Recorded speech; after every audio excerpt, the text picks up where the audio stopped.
Hello, students. Today we will discuss the development of theoretical and conceptual frameworks for your research study. At the end of this session, you can able to define and differentiate the theoretical and conceptual frameworks.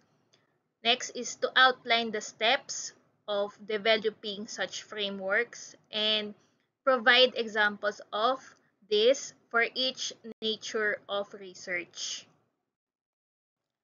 So, why building a research framework is like building a house? So, in order to build a house, there are two initial steps. One, what do you want your house to look like? And two, how will you do it using your materials or yung paano mo i-construct yung pinaka-loob ng bahay. Same in research. What questions do you want to answer and how will you answer it? And by providing research frameworks will clearly orient your audience or readers on the picture of your research study. Despite the importance of these frameworks, kung mapapansin nyo, kung nakapag-explore na kayo ng mga websites for research or review of related literature, kakaunti lang gumagawa ng mga frameworks. One factor is that hindi siya strictly required sa ibang mga institution. Number two, it is difficult to develop. In fact, there is a study reviewing studies.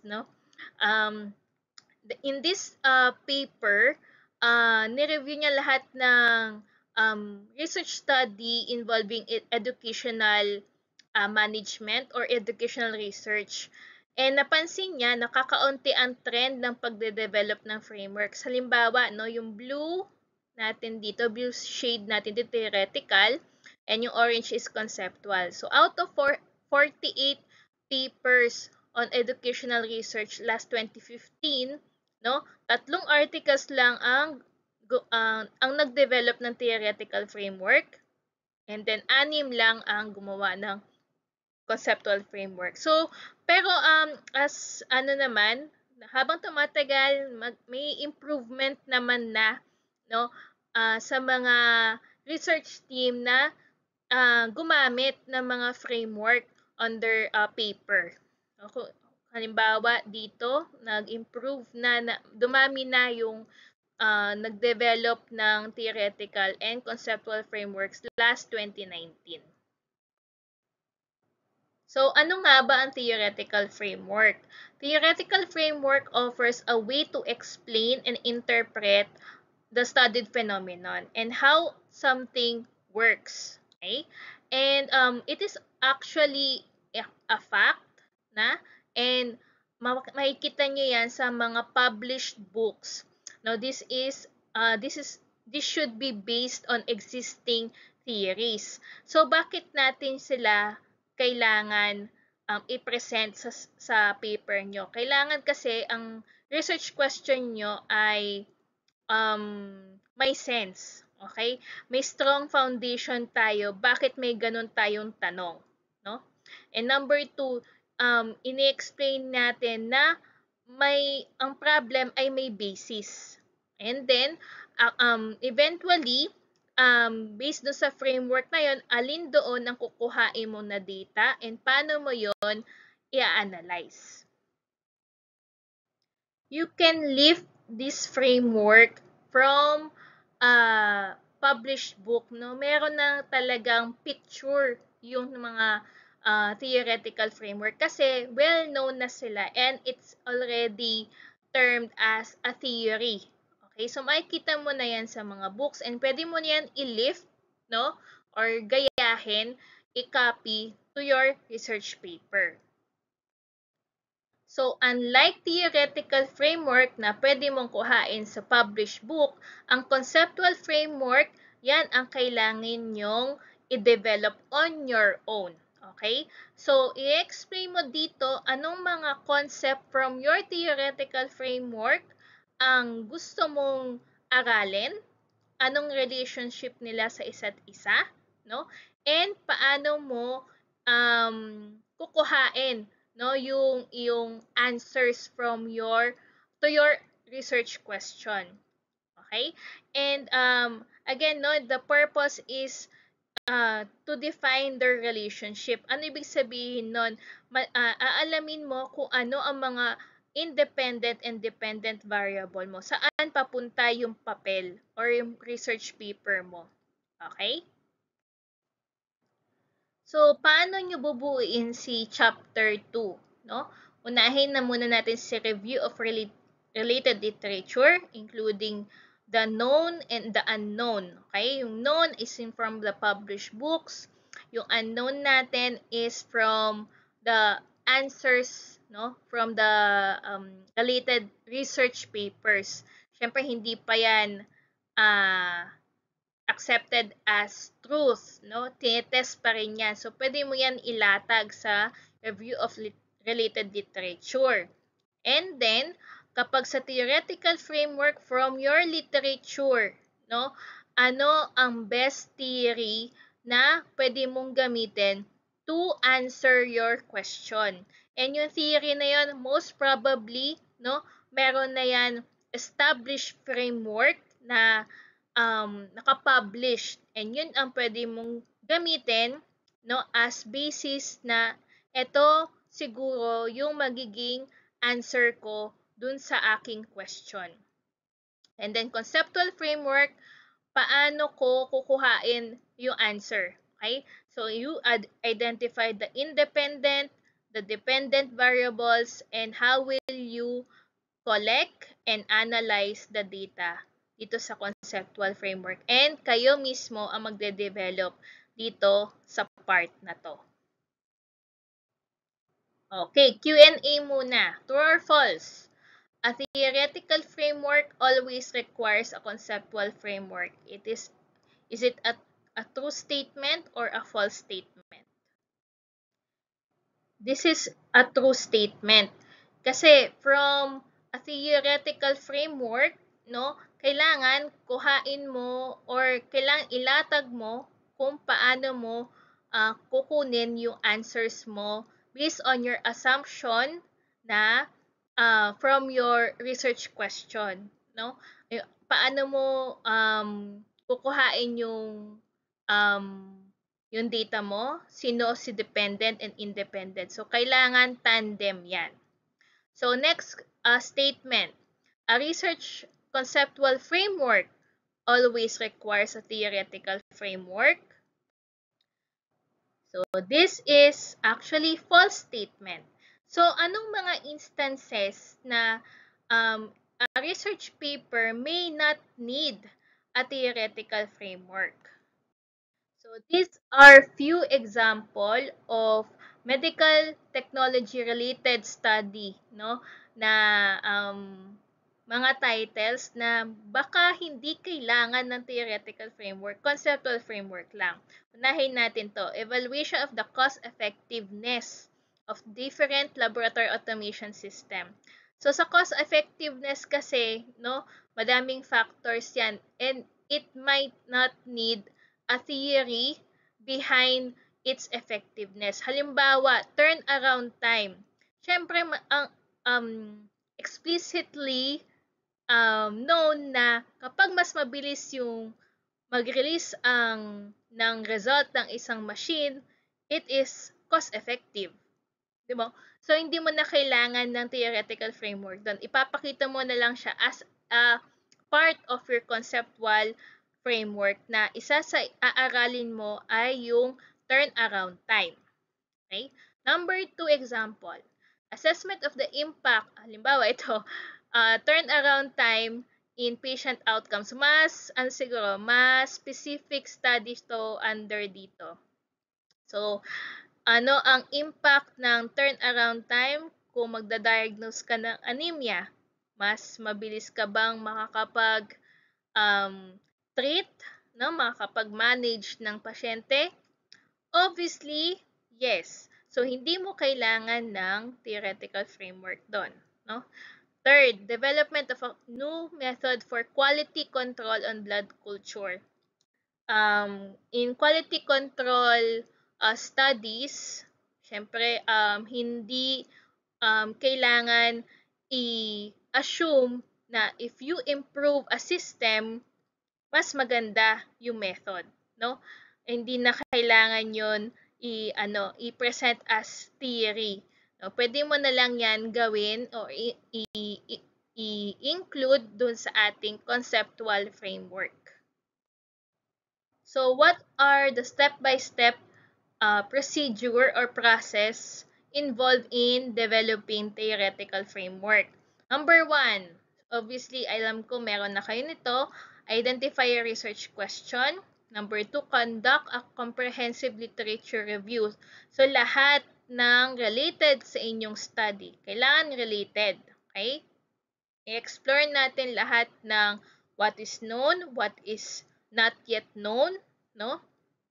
And kung merong ginamit na mga model and framework sa mga paper na yon, why not, no?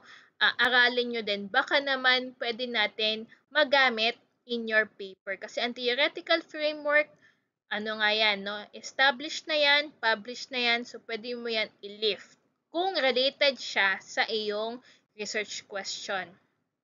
And then, select the relevant theories and their applicability. So, pwede ka magpakita ng isa or dalawang theoretical framework na alam mo makakatulong sa pagsagot ng question mo. So, what if madami kang question, no? May 5 kang research question and it would require a lot of theories. So, kailangan mo yan i-present sa paper mo.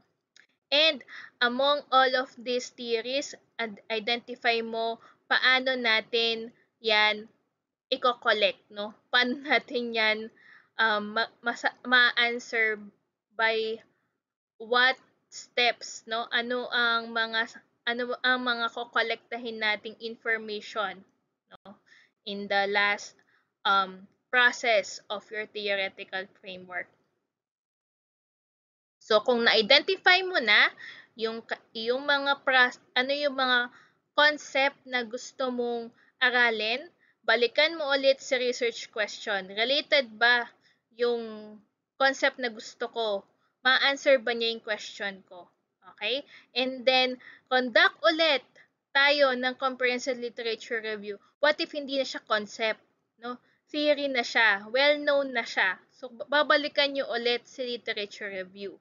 And if ever it is a concept, no, and related siya sa research question mo, not yet known in the published books, you can now determine that as part of your variable. And and you have to determine the relationship of this variable to your goal of the research, no? Is it a independent variable ba siya or dependent variable?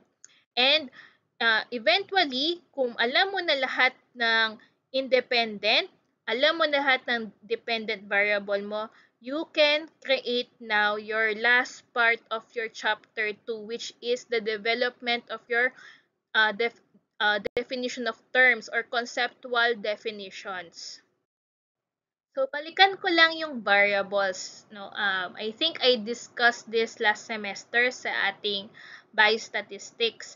And it is also important, no, na maalala natin sila ulit kasi nga magde-develop tayo, no? Some of you will develop the conceptual framework. So, focus tayo sa types of variables. Number 1, based on measurement, meron tayong qualitative and quantitative. And based on the role in the study, dependent, independent, confounding, effect, measure, modification. Focus tayo dito sa number 2, no, based on the role in the study.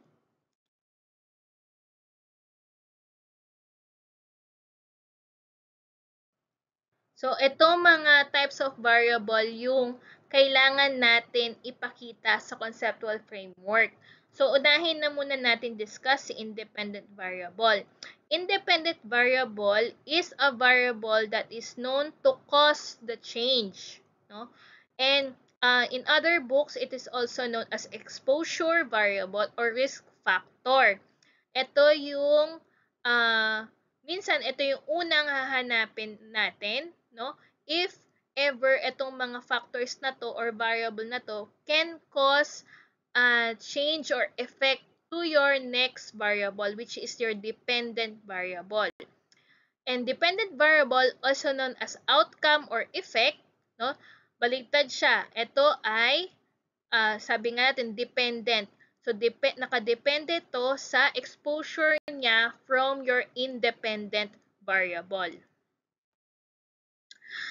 Okay, for example, in this study, a study that assesses the association between heroin use and liver cancer. So, which is independent and dependent variable. So, ang independent variable natin dito, no, the variable that can cause a change is your heroin use, no? And your dependent variable is liver cancer. So, paano ang itsura initially ng iyong conceptual framework? So, sa heroin use, arrow papunta kay liver cancer.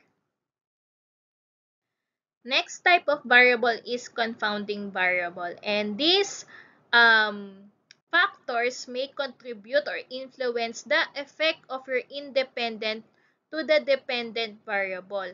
Pwede niyang i-aggravate, no? Or i-lessen yung effect ng dependent variable dun sa dependent variable. So, we need that these factors should meet two conditions. Number one, it must be associated to both independent and dependent variable. And number two, it cannot be an intermediary step in the causal pathway. Dapat hindi siya papagitna dun sa effect ni independent papunta kay dependent variable. So, in this example, halimbawa, heroin use is the independent variable. Papunta siya kay liver cancer. Ina-assume mo na yung mga users ng heroin may develop liver cancer. So, this is dependent variable. So, ano ang alcohol dito sa framework na to? This will be our confounding factor or variable. Kasi number one, ano nga ulit yung number one condition? It is related to both your independent and dependent variable.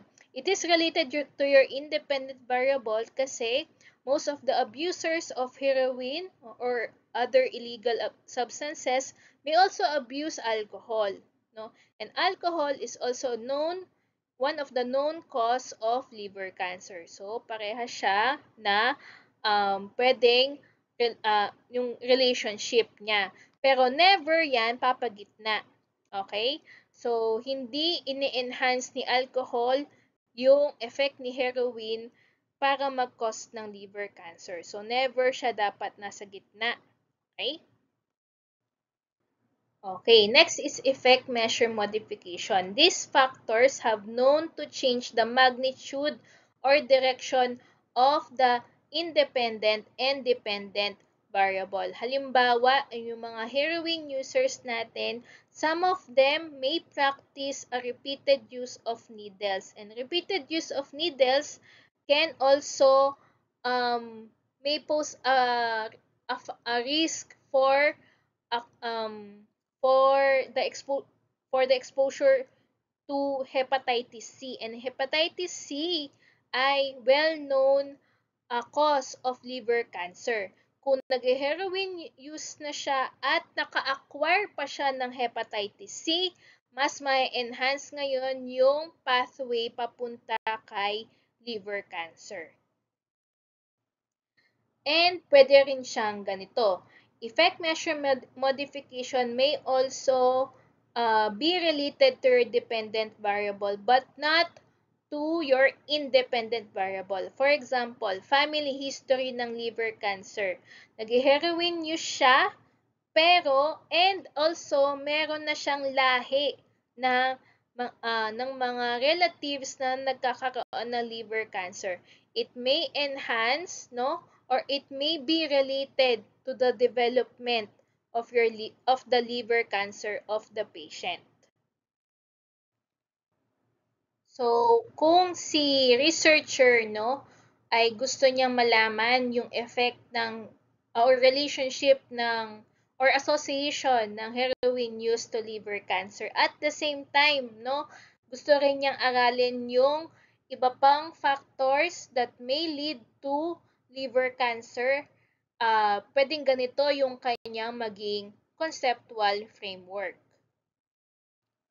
So, halimbawa lang, no, ilatag natin yung step-by-step natin na ways to develop this framework. So, halimbawa dito sa topic na to, isolation of Ascaris lumbricoides eggs in selected rivers in Quezon City. The research question, are Ascaris lumbricoides eggs present in the selected rivers in Quezon City? General objective, to isolate eggs of Ascaris lumbricoides in selected rivers in Quezon City. Your specific objectives, number 1, to survey the areas. Hindi ko nabasahin ng buo To isolate the eggs using flotation technique. To classify and quantify the embryonated and unembryonated eggs. So, gusto ni researcher pati pag-classify ng eggs into embryonated and unembryonated. And lastly, to describe the rivers where the eggs are found, no, in terms of this description or characteristics.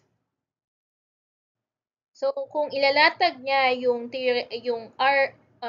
related literature niya, no, kailangan niya mapakita sa readers na may basis yung tanong niya, no? Possible na pwedeng makakuha ng eggs from this river.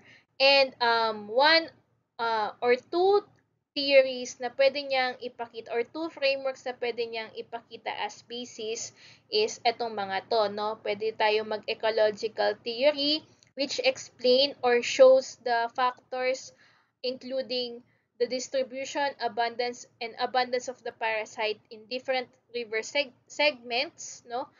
And then pwede siyang mag-risk assessment framework, no? Paano yung bakit at risk yung mga rivers natin to harbor such eggs.